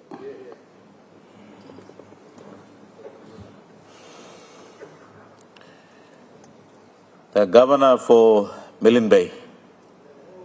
Wow. About that, good recognized. Thank you very much, Mr. Speaker, for noticing the Governor for Milne Bay, beautiful Milne Bay. First of all, Mr. Speaker, I'd like to take this time to acknowledge our good Prime Minister in coming down to visit our province when we were through a devastation of Cyclone Myla. On behalf of the people of Milne Bay, we'd like to thank you, Mr. Prime Minister, for being there to see for yourself. And you would have been one of the first Prime Ministers to come to witness devastation in our beautiful province. And you saw the ugliness of what nature can do. And with your assistance of 5 million, it's just another speck in the ocean. Basically, you've seen how big the province is in terms of maritime. As you well know, and the country knows, that Milne Bay is the biggest maritime province. Had you given us what was rightfully ours of 42 million, we would have helped ourselves, because that was rightfully our funding. But unfortunately, you added another 5 million, which is too little to spread around. Our people are still suffering as I speak today. You have not seen me last week, been here at Parliament, because I was back there to see how my people were facing their problems. I'd like to raise this question to the Minister for Fisheries, but unfortunately, I saw him a few minutes ago, but then he's disappeared. So if I could still direct that question to the Prime Minister, or if the Prime Minister is willing to. Thank you very much. Or else should I reserve or should I continue? Mr. Honourable Speaker. Governor, it's at your discretion if you'd like to reserve your question to ask the Minister responsible. No, because I may not have. Otherwise, if you want to ask the Prime Minister is the Chief Minister to all. Then I direct it to the Prime Minister, Mr. Speaker. Thank you very much. Yeah. Which was meant for the Minister for Fisheries, but then I direct it to the Prime Minister. Mr. Prime Minister, if you could, in your wisdom, open the sea cucumber, or the BDM that we call it, to 2 or 3 months to get our people to helping themselves instead of becoming beggars in their own rich marine resource. That's one of them. The other one is, why did the Minister for Fisheries had come down and brought so-called investors into my province to start off hatcheries when they did not consider any locals? And under the pretext of coming up with hatcheries, they started going out collecting beach demare. And we have about 2 or 3 setups down there, all nothing but foreigners. And then to make it worse, Mr. Speaker and Prime Minister, they went ahead and funded them, so-called investors, in the millions. And they don't spend that kind of money to our local people in setting our own resource owners to deal with their own resource. My third question, when will NFA come down to sign the MOU that we have signed back in 2023? They come up with good promises, they start us off to keep on signing with nothing happening at the province of their commitments. But when it comes to BDM, they're the first people bringing down all the foreigners when this particular industry is supposed to remain for locals alone, with alluvial mining and BDM. But they tend to bring down foreigners to go and start taking over everything what was restricted for us locals. If you could, Prime Minister, look into this. Those are my 3 questions to the Minister for Fisheries. And I must apologize to you, Prime Minister, for raising my voice up on this series of questions that was meant for the Fisheries Minister. Thank you, sir. The Honourable Prime Minister. Mr. Deputy Speaker, I want to thank the Governor for Milne Bay for asking this question. You don't need to apologize for raising your voice. You have every right in this House to raise your voice for your people. So I want to say thank you for asking these questions. You've prefixed your question with the 42 million kina.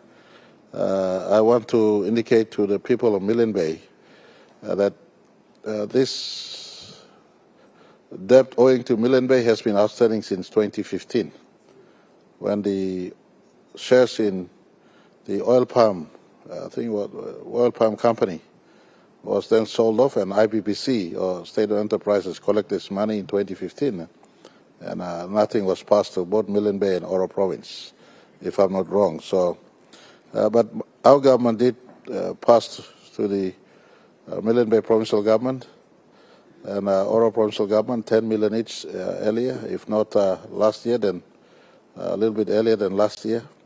That 42 million kina, as you said, is owing and outstanding. We will, once funds become available in budget, we'll try to pass on some at the earliest, and until we eventually retire the full money owing to your province. On the issue on the beach dimmer, we've issued instruction. If the scientific, from national government perspective, scientific evidence has given clearance to beach dimmer businesses or harvest to be allowed, and it must happen at the very earliest. I share your concern on local Milne Bay and local businesses participating. It is this administration's policy, Pango-led coalition's policy, that any business in the local area, in the first instance, must be picked up, or locals must participate. So, Mr. Deputy Speaker, I want to ask the good governor to put your question in writing to me, make a pointer to those issues you've raised on the floor of Parliament, copy the Fisheries Minister, and we will certainly attend to them. We don't want to displace locals from participating business themselves. It's a similar vein and spirit to the issues raised by the Honourable Member for Hiri Koari, and likewise right around. Where locals must participate in business, this Pangu administration stands to support the local. They must get business in the immediate precinct. If they don't have capacity, then joint venture with other locals. If other locals don't have capacity, then joint venture with international investors. International investors must come in at a certain level, and companies, whilst we have right to invest in other parts of our country, giving respect to people in the immediate locality is really in order and right. So I certainly will look into what the fisheries team are doing. But commendations to also the fisheries team. Long in the past, we were not encouraging investment in the fisheries space. So they are trying to get out there to incubate investment in the fisheries space. For the first time now, crab export from Central Province is now finding its way to Singapore market. We've signed an agreement with China, for instance, now. They're ready to pick up all exports out of PNG. I want to comment one of the districts in your province, Mr. Governor, in case you're not aware, but in your own former electorate, the member for Samarai Murua is frontier leading in harvesting fisheries, not by extra fund, but because he invested the DSIP fund. In that space, they are fishing business now by a local district company. They're doing a national government complement ex gratia, kina for kina. He put 5 million kina, we complement 5 million kina, and right now locals are harvesting fish, selling to the boat, to the mother ship. Last time he took me to the ship, one red emperor, this size. I asked him how much you paid the local. They said 150 kina. Red emperor this size. I tell you, if I was in that electorate, I'll be hunting for red emperor all the time. 150 kina is half the price of security guard at Stanley Hotel, or Hilton Hotel, or Port Moresby. So the opportunities out there. Governor, your concern is worth it. This government's take back PNG philosophy It's not only in mining and oil gas, but in this space. You give a letter to me. If the fisheries department have misfired a little bit, we realign them. So your provincial business unit, arm, or people, partner fisheries, and we go into this space. Thank you, Mr. Speaker. Honourable members, our question time has lapsed. Minister for Mining. Thank you, Deputy Speaker. Me seeking leave lo share lo respond lo one block question where Governor lo Western been asking. Your leave is granted. Make your response. Thank you, Deputy Speaker. I would like to respond to a question that was raised by Governor of Western on Friday 29, 2026, and a supplementary raised by the member for North Fly in regards to environmental impact for Porgera mine and the concerns on downstream riverine communities.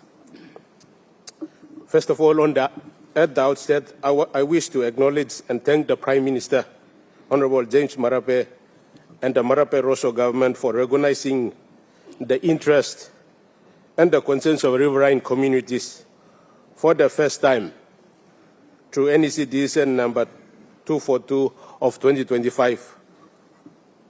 Under this decision, the government approved the allocation of 1% interest from the state equity of 32% held through Kumul Minerals Holdings Limited, with 0.5% allocated to the riverine communities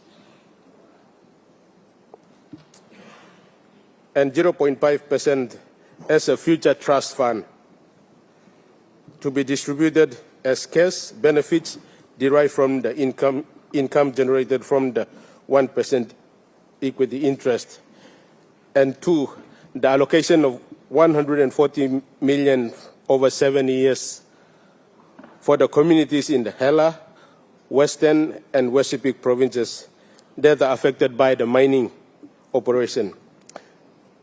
Mr. Speaker, I must also clarify that I can only respond to the matters that fall within the responsibility of the Ministry of Mining and its agencies. The number of issues raised related to specifically to environmental regulations and management, which falls under the Conservation and Environment Protection Authority, or SEPA, and I request the Minister for Environment to take note. Question number 1, does the national government have any plans to undertake the environmental monitoring and rehabilitation activities to address the impact of the Porgera mine and downstream river systems and affected communities?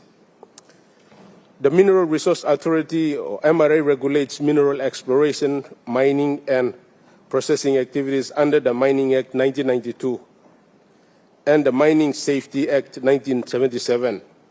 Environmental matters relating to mining operations are regulated under the Environment Act 2000, which is administered by SEPA under the responsibility of the Minister of Environment for Environment.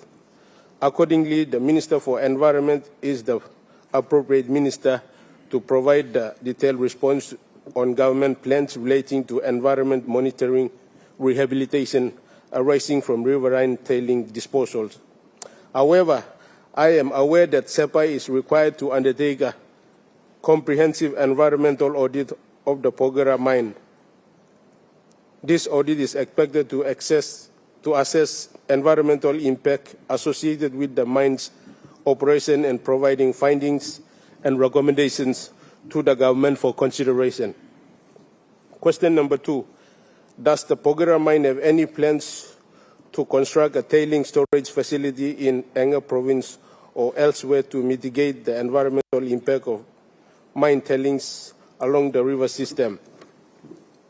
Mr. Speaker, the Ministry of Mining does not support discharge of mine waste or tailings directly into rivers, lakes, waterways, or the broader environment. This position reflects the increasing importance of environmental, social, and governance standards globally. International mineral buyers, investors, and lenders now expect mining operations to comply with stringent environmental requirements.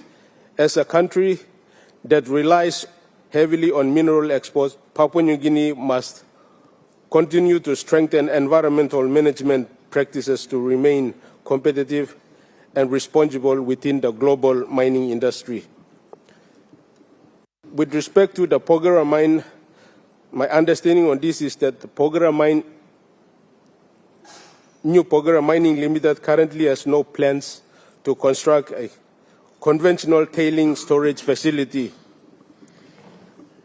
Previous technical assessments have concluded that Porgera's operating environment presents significant challenges for a conventional tailing system due to 1. High seismic activity, 2. Extreme high rainfall, 3. Steep mountain terrains, and limited suitable storage location within the mine area. As a result, Porgera Mine currently manages tailing through a range of engineered control and monitoring systems. These measures include retaining a portion of tailing underground as paste fill to reduce the volume discharge, 2. Treating tailings through a dedicated cyanide destruction circuit prior to discharge, 3. Neutralizing effluent to ensure compliance with approved environmental limits, and 4. Conducting ongoing monitoring of water quality and sediment both upstream and downstream of the operation.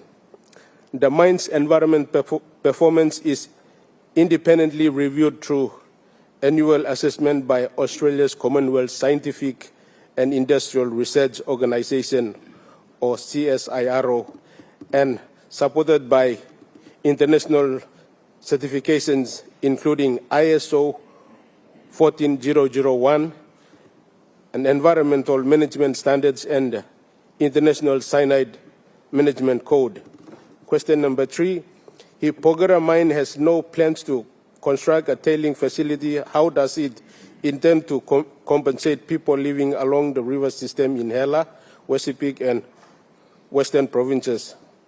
Compensation arrangements for operating mines are established under applicable legislations and negotiation agreements.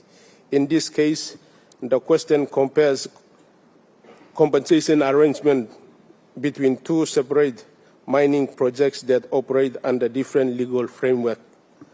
Number 1 is Oktedi Mine.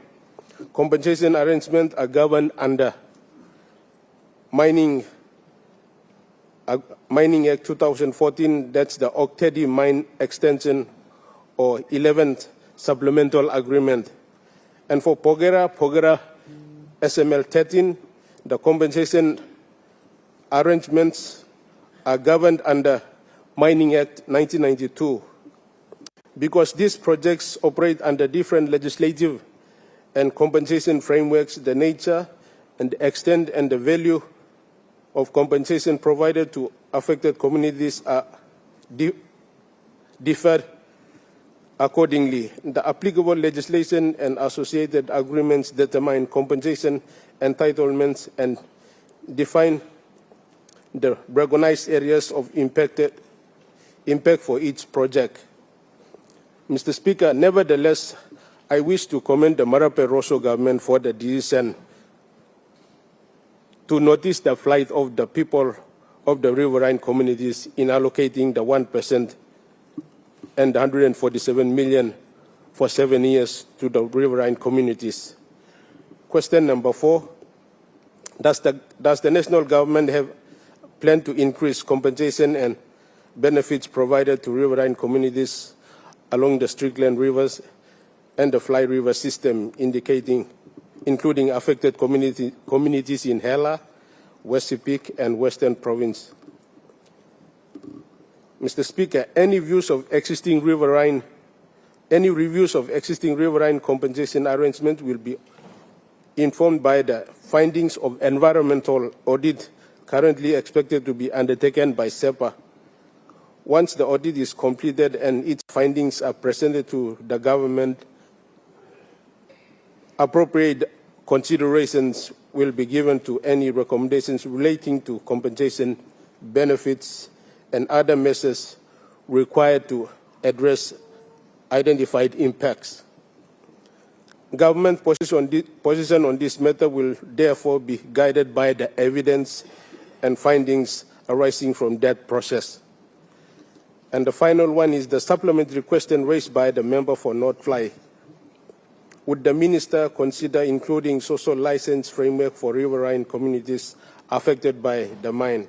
Mr. Speaker, the Oktedi mine operates under the legislation and supplemental agreements that require consultation and engagement with affected communities throughout the recognized impact areas. And the Porgera mine commenced operation at a time when Papua New Guinea's mining regulatory framework was still developing.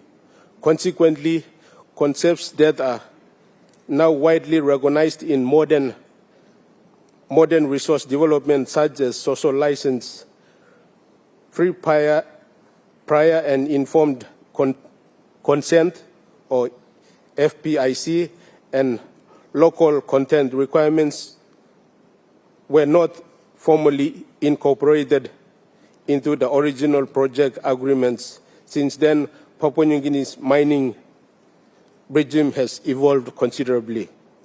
Mr. Speaker, today the Mineral Resource Authority promotes and monitors compliance with acceptable industry standards and international best practice principles.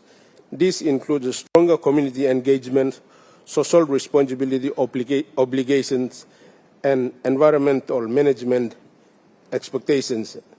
The government remains committed to ensuring that the mining projects operate responsibly and maintain constructive relationships with affected communities while meeting internationally accepted standards.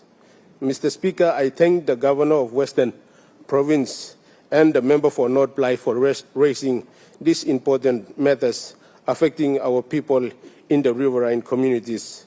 The government remains committed to ensuring that the mining activities are conducted responsibly, the environmental concerns are properly addressed through the relevant regulatory process, and the affected communities receive fair consideration under the law. Thank you, Mr. Speaker.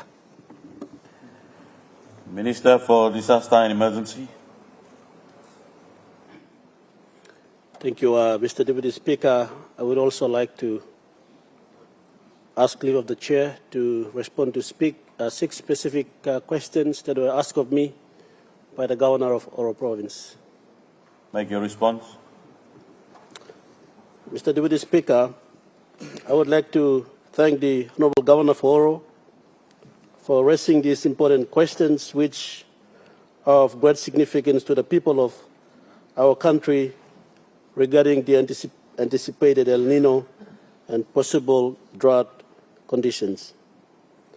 The concerns highlighted reflect the genuine challenges faced by our communities, particularly those in vulnerable and remote areas.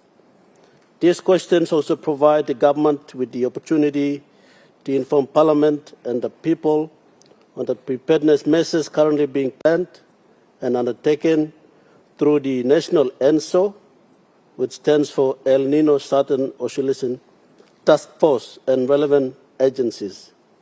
The government remains committed to working collaboratively with all stakeholders to ensure that appropriate preparedness, mitigation, and response measures are implemented to safeguard lives and livelihoods of our people.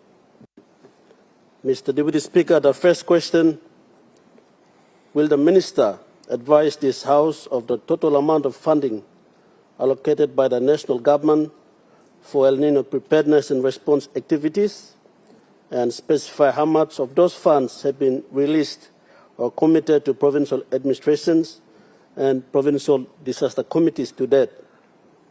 My answer, Mr. Deputy Speaker, At this stage, the national government has not committed or allocated specific funding for El Nino preparedness and response activities. However, the National Disaster Center, in collaboration with relevant government agencies and partners, continue to monitor the situation closely and undertake assessment and preparedness activities in provinces currently under El Nino watch. Accordingly, no funds have been released or committed to provincial administrations or provincial disaster committees, specifically for El Nino preparedness and response to date.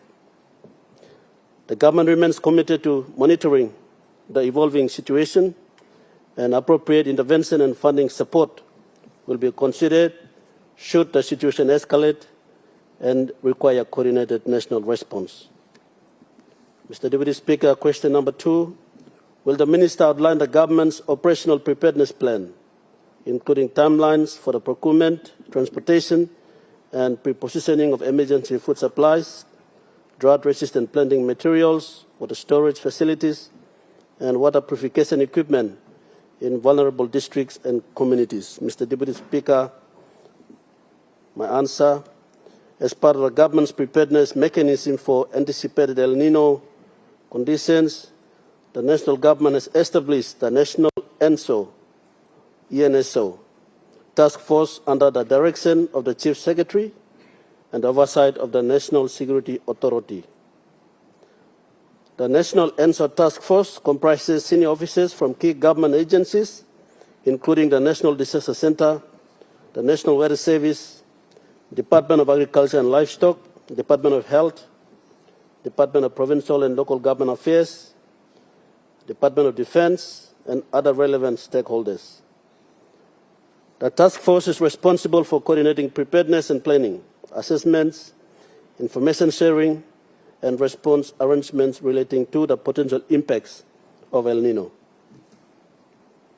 At this stage, Mr. Deputy Speaker, the government's operational preparedness activities are focused on risk monitoring, assessments, awareness, and interagency coordination. Technical assessment teams have already been deployed to provinces under El Nino watch to verify conditions on the ground and identify vulnerable communities. The National Disaster Center and relevant agencies are currently compiling assessment findings and preparedness requirements to inform government decision-making on possible interventions, including procurement and pre-positioning of emergency food supplies, distribution of drought-resistant planting materials, provision of water storage facilities and water purification equipment, and the coordination of logistics and transportation arrangements to affected vulnerable districts,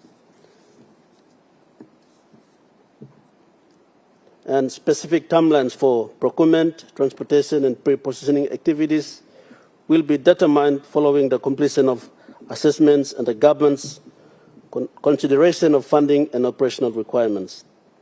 The government remains committed to ensuring that all necessary preparedness and response measures are coordinated in a timely manner should the El Nino situation worsen. Question number 3, Mr. Deputy Speaker. Given the logistical challenges associated with serving remote and isolated communities, what assessments have been put in place with government agencies, the private sector, transport providers, and development partners to ensure timely delivery of emergency supplies and humanitarian assistance should conditions deteriorate? Mr. Deputy Speaker, the answer: the concern raised by the Honourable Governor regarding the logistical challenges of serving remote and isolated communities are acknowledged and are indeed critical issues that the National ENSO Task Force will continue to examine closely. As part of the government's preparedness arrangements, the National ENSO Task Force is coordinating with relevant government agencies, provincial administrations, transport providers, the private sector, and humanitarian partners, including our development partners, to strengthen contingency planning and response coordination mechanisms should conditions deteriorate. The government recognizes that accessibility remains one of the greatest challenges in PNG, particularly in remote highlands, island, and rural communities. In anticipation of possible impacts arising from El Nino conditions, discussions are ongoing regarding the mobilization of available government assets, logistics support, and partnership that may be required to facilitate the timely delivery of emergency supplies and humanitarian assistance. Relevant agencies and partners are also being engaged to identify available transport and supply chain capacities, including air, sea, and land transport options as part of preparedness planning. The national government remains committed to working collaboratively with all stakeholders to ensure coordinated and timely humanitarian support is provided to affected communities should situation escalate. Question number 4, Mr. Deputy Speaker. What measures are being undertaken in collaboration with the Ministry of Health, provincial health authorities, and provincial administration to ensure that aid posts, health centers, and district hospitals are adequately stocked with essential medicines, medical supplies, and emergency resources to respond to any increase in malnutrition, dehydration, waterborne disease, and other El Nino-related public health problems? Mr. Deputy Speaker, the answer: the Department of Health is one of the key members of the National ENSO Task Force established by the national government. Accordingly, the health-related concerns raised by the Honourable Governor form an important part of ongoing discussions and preparedness planning being undertaken by the task force. The National ENSO Task Force is working closely with the Department of Health, the provincial health authorities, the provincial administrations, and relevant stakeholders to assess potential health risks associated with possible El Nino conditions, including malnutrition, dehydration, waterborne diseases, and other public health-related concerns. As part of preparedness planning, discussions are underway regarding the availability and distribution of essential medicines, medical supplies, emergency health resources, and the operational readiness of aid posts, health centers, and district hospitals, particularly in vulnerable and high-risk areas. The government remains committed to ensuring that the health sector is adequately engaged and prepared to respond effectively should the El Nino situation worsen and impact communities across our country. Question number 5, Mr. Deputy Speaker. Will the Minister inform this House whether the government has completed provincial vulnerability assessment and risk mapping, and if so, which provinces and districts have been identified as priorities for immediate intervention and support? Mr. Deputy Speaker, my answer: yes, the government, through the National Disaster Centre and relevant member agencies of the National ENSO Task Force, has already conducted vulnerability assessment in provinces currently under El Nino watch. Technical assessment teams comprising officers from the National Disaster Centre, National Weather Service, Department of National Planning and Monitoring, and other relevant government agencies and our bilateral partners like UN-HAT and IOM were deployed to assess and verify conditions on the ground, including potential risks and vulnerabilities associated with emerging El Nino conditions. The provinces currently under El Nino watch are Eastern Highlands Province, Simba Province, Chiwaka Province, Western Highlands Province, Enga Province, Southern Highlands Province, and Hela Province. The assessment reports are currently being finalized and will be presented to government to inform decision-making, preparedness planning, and any necessary intervention and support measures.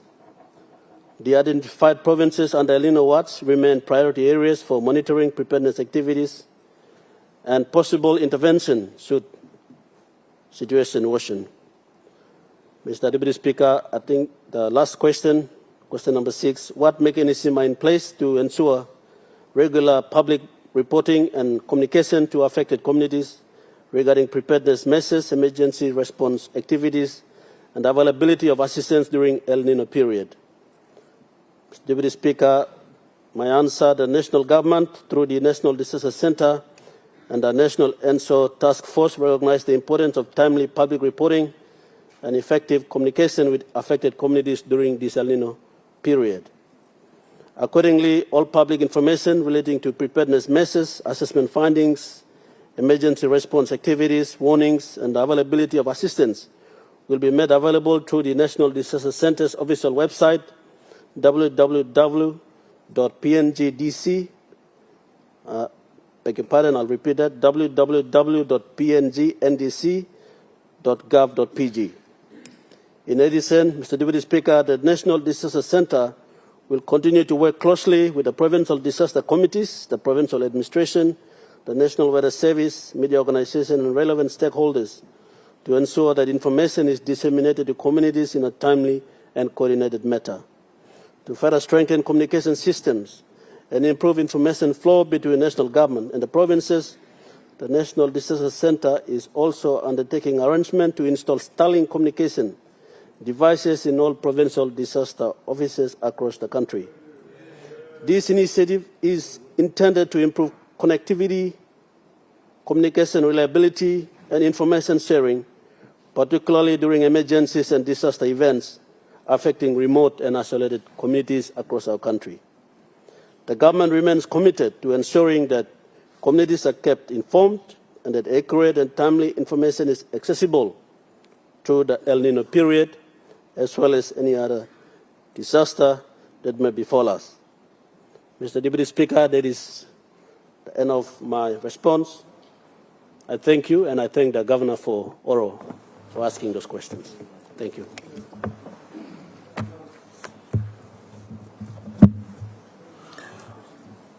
Honourable members, pursuant to Statute I, present the report of the Auditor General relating to the inspection and the audit of the financial statement of public bodies and their subsidiaries and national government-owned companies. Chairman of Public Accounts Committee. Mr. Speaker, I move that the Parliament take note of the paper and that the report be referred to the Permanent Parliamentary Committee on Public Accounts. The question is that the motion be agreed to. Those in favour say aye. And those against say no. Ayes have it. The Honourable Minister of Foreign Affairs. Thank you, Deputy Speaker. Mr. Deputy Speaker, pursuant to the statute, I present a treaty document relating to an agreement under the United Nations Convention on the Law of the Sea, on the conservation and sustainability use of marine biological diversity in areas beyond national jurisdiction, BBNJ. Mr. Speaker, I ask leave of Parliament to make a statement in connection with the treaty document.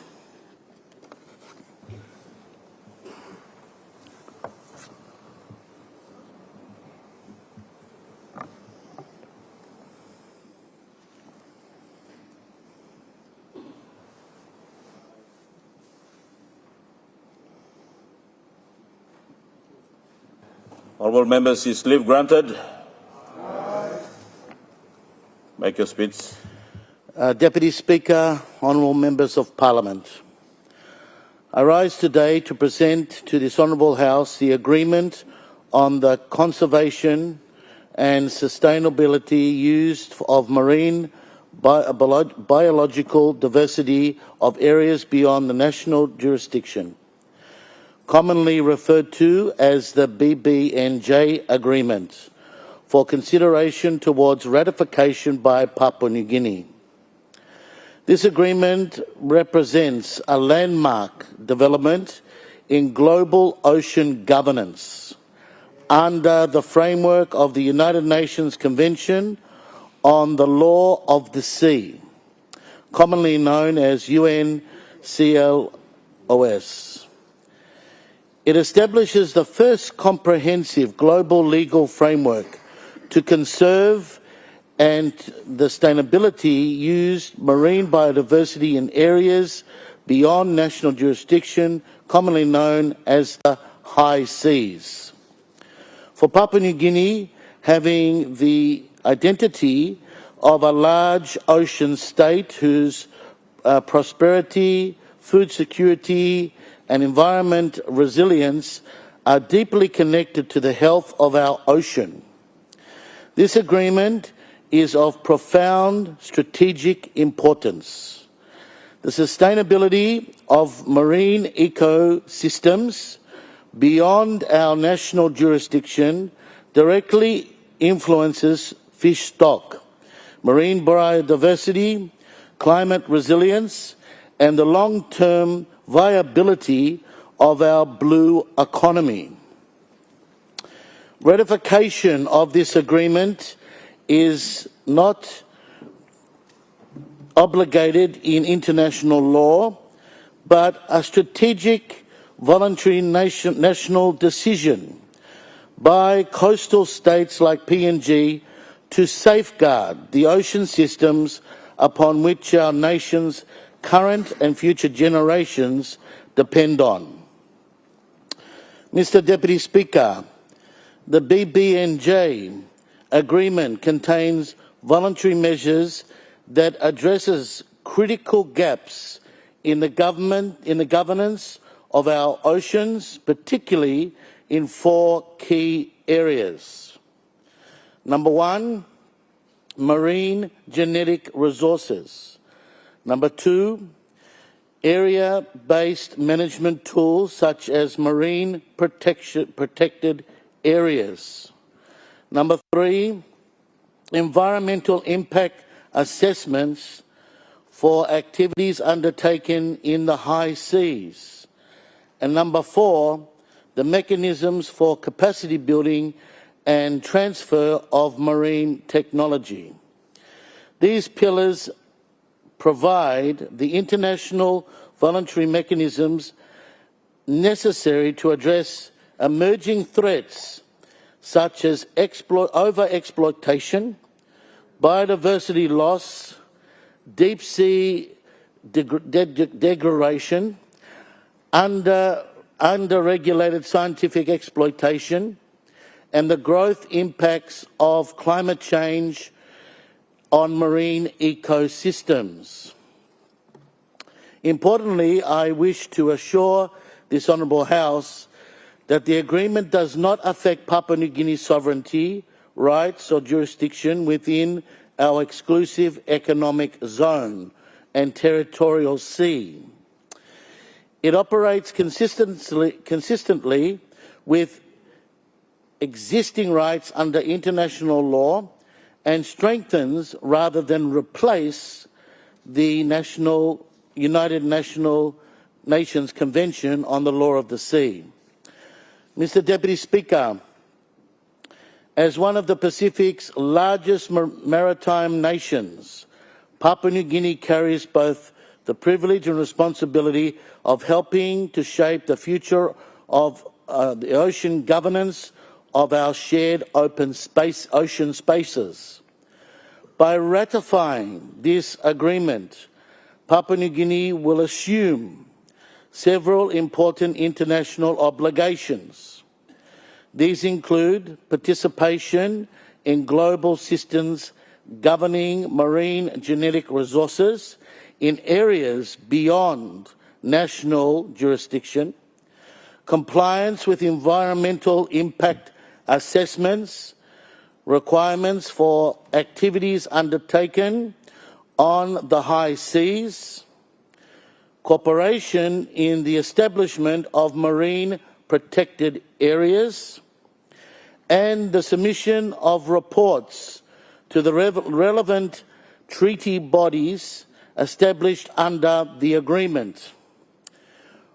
On the other hand, failure to ratify risks marginalising our voice in decisions that will directly affect marine resources of strategic importance to our nation and region.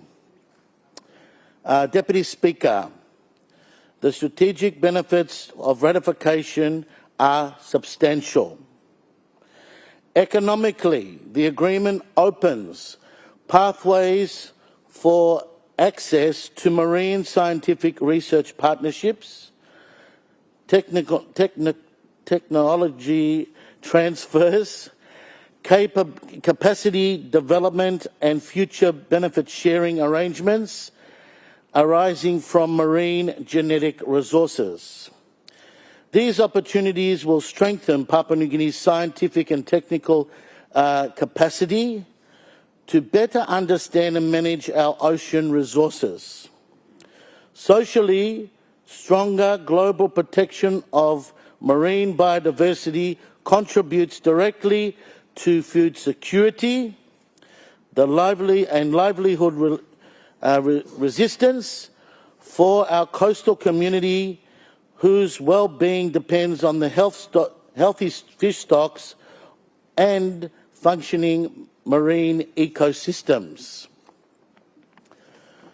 Environmentally, the BB&J agreement will strengthen global efforts to protect marine biodiversity in areas beyond national jurisdiction. It will also reinforce our national and regional leadership in ocean governance, including initiatives such as the Melanesian Ocean Corridor of Reserves, which promotes sustainable use and conservation of marine resources across our shared open space. Deputy Speaker, there are also financial and administration implications associated with participation in this agreement. These include contributions to the operational costs of the treaty institutions, participation in international meetings and reporting processes, and investment in domestic implementation capacity. At this stage, precisely financial obligations cannot be fully determined until the institution arrangements under the agreement are operational and decisions are made by the Conference of the Parties. Deputy Speaker, implementation will require careful domestic participation. This includes reviewing existing environmental and maritime legislation to ensure consistency with our international voluntary commitments, strengthening coordination among relevant agencies, and developing national procedures for environment impact assessments relating to activities in areas beyond national jurisdiction. It will also require active engagement in regional and international cooperation frameworks to support implementation of a national BB&G. Steering committee has already been established under the National Oceans Committee. The committee brings together government agencies including the Department of Foreign Affairs, Department of Justice and Attorney General, the National Fisheries and the Conservation and Environment Protection Authority, the Department of National Planning and Monitoring. This is interagency mechanism will be crucial and critical in ensuring coordinated national implementation. Deputy Speaker, in conclusion, the BB&J agreement represents a significant step forward in the global governance of ocean biodiversity. Ratification will strengthen Papua New Guinea's voice in the international ocean governance, reinforce our commitment to sustainable development, and enhance our leadership role in the Pacific region. It will also complement our ongoing national and regional conservation efforts, including emerging marine protected initiatives, and support our strategic interests in ongoing discussions relating to extended continental shelf claims. I therefore commend the BBNJ agreement to this Honourable House for its support and endorsement for ratification. I thank you, Deputy Speaker.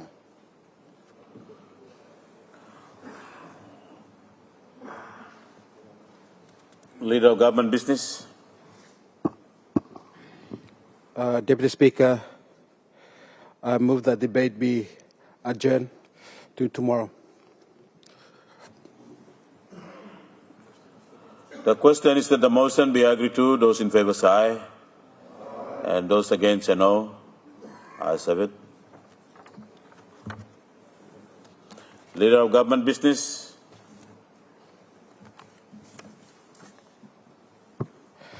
Deputy Speaker, I move that the Parliament do now adjourn until tomorrow at 10 o'clock a.m.